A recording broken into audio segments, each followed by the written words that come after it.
that this close collaboration between Indonesia and China will be a factor to stabilize and to increase the regional atmosphere of cooperation. We must give an example that in this modern age, collaboration, not confrontation, is the way for peace and prosperity. Indonesia is very clear. We have always been non-aligned. We have always been respectful of all great powers in the world. In my own career, I have learned a lot from the teachings of ancient Chinese philosophers. One of my strong guiding principle is 1,000 friends too few, one enemy too many.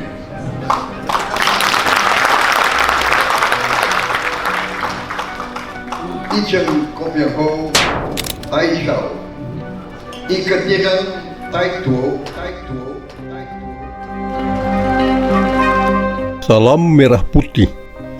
Kunjungan diplomatik Presiden Prabowo ke luar negeri membuka peluang dan memperkuat posisi Indonesia di dunia.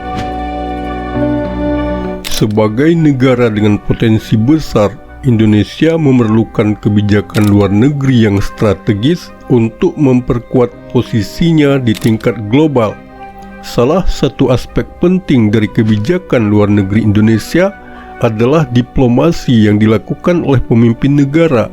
Kunjungan Presiden Prabowo dan delegasi ke luar negeri tersebut mencerminkan upaya Indonesia untuk semakin terlibat dalam percaturan global. Mari kita ulas lebih dalam dampak dan manfaat dari masing-masing kunjungan luar negeri Presiden Prabowo bagi Indonesia. Ke-1, kunjungan ke Tiongkok meningkatkan kerjasama ekonomi dan infrastruktur. Tiongkok adalah mitra ekonomi utama Indonesia dan salah satu negara dengan ekonomi terbesar di dunia. Kunjungan Presiden Prabowo ke Tiongkok merupakan langkah strategis untuk memperkuat hubungan bilateral dalam berbagai bidang, khususnya ekonomi dan infrastruktur.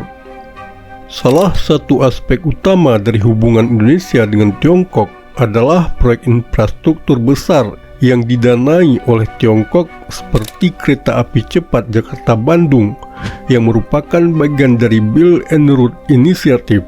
Kunjungan ini membuka peluang lebih besar bagi Indonesia untuk memperkuat sektor-sektor seperti perdagangan, investasi, dan teknologi. Indonesia dapat memperolehnya dengan memanfaatkan kemajuan teknologi Tiongkok dalam bidang energi terbarukan, manufaktur, dan digitalisasi. Selain itu, Tiongkok juga merupakan pasar besar bagi produk-produk Indonesia seperti komoditas pertanian dan kelapa sawit. Secara keseluruhan, kunjungan ini memperlihatkan komitmen Indonesia untuk menjadi bagian integral dari perekonomian global, khususnya di kawasan Asia.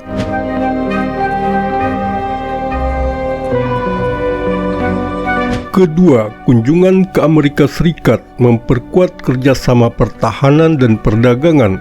Amerika Serikat adalah salah satu negara dengan kekuatan ekonomi dan militer terbesar di dunia.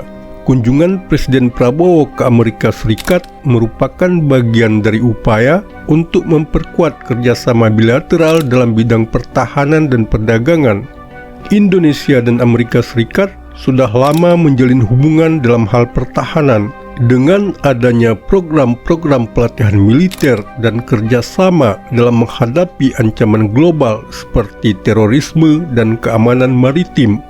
Selain itu, kunjungan ini juga membuka peluang untuk meningkatkan hubungan perdagangan. Amerika Serikat adalah salah satu mitra dagang terbesar Indonesia dan kunjungan ini berpotensi meningkatkan ekspor Indonesia, terutama produk manufaktur dan sumber daya alam. Kesepakatan dalam sektor teknologi dan investasi juga dapat mendorong pertumbuhan ekonomi Indonesia, khususnya dalam bidang inovasi dan digitalisasi. Hubungan yang semakin dekat dengan Amerika Serikat juga penting untuk memperkuat posisi Indonesia di kawasan Indo-Pasifik yang semakin dinamis dan penuh tantangan.